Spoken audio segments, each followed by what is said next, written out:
তাহলে তো আমায় দেখছি ভক্তের জন্য চুরি করতে হবে। দেখুন মা, ভগবান নিজের চোর সাজলেন,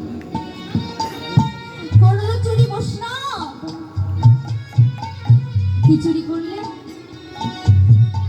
প্রেমধন অর্থাৎ ভক্তি স্বরূপিণী শ্রীমতী রাধারানীকে চুরি করলেন। এবার চুরি করে কোথায়? বাবা, চোরের স্বভাব কি? চুরি করা। তো সেই জিনিসটা চুরি করে চোর কি সঙ্গে সঙ্গে বিক্রি করে দেয়? হ্যাঁ, কিছুক্ষণের জন্য হলেও কিন্তু লুকিয়ে রাখে, তাই না মা? না হলে কি হবে?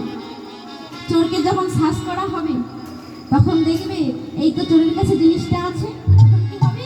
ধরা খাবে, তাই না মা? তাহলে কি করে চোর? কিছুক্ষণের জন্য হলেও সেই জিনিসটাকে লুকিয়ে রাখে। আমার গৌর হরি প্রেমধনকে চুরি করে এবার লুকাবেন কোথায়? তাই তো কি করেছেন, এই তো সচি করব সিন্ধু মাঝে এসে বদনে নিতাই গৌর হরি বলে বলে প্রেমধনকে লুকিয়ে রাখেন।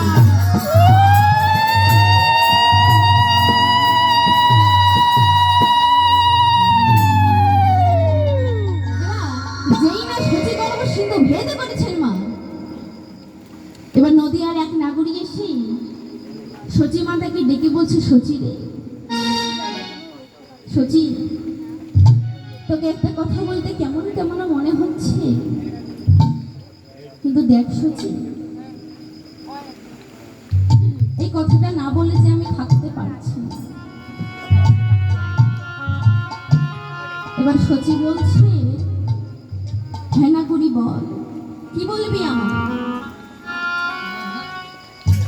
এবার নদীয়ার নাগরিকগণ বলছে, সচি রে,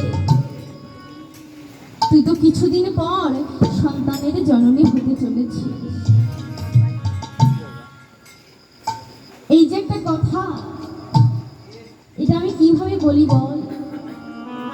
এবার সচি মাতা একদম চিন্তিত হয়ে গিয়েছে মা, যে কি এমন কথা যা বলতে এত সংকোচ বোধ করছে।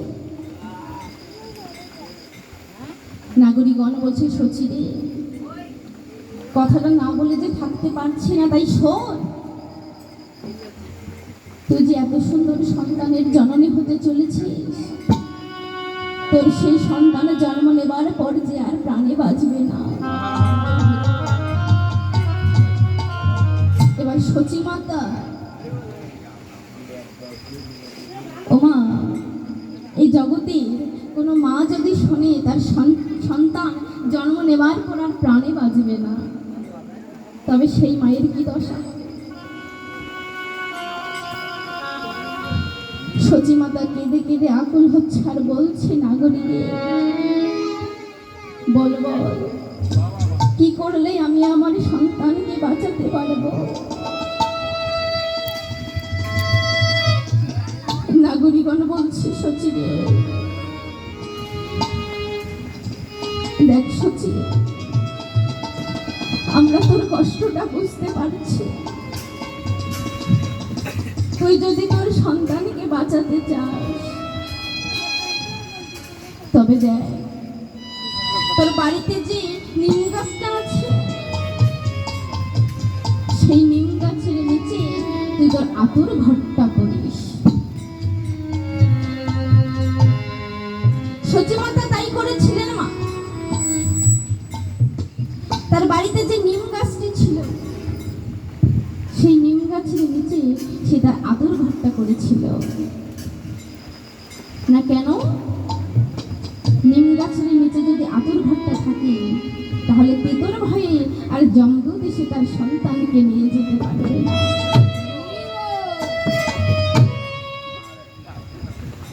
এবার এত সুন্দর নিমাইয়ের জন্ম হলো। জন্ম নেবার পর নিমাই কান্নাকাটি করছে না মা। আবার মায়ের দুধ পান করছে না।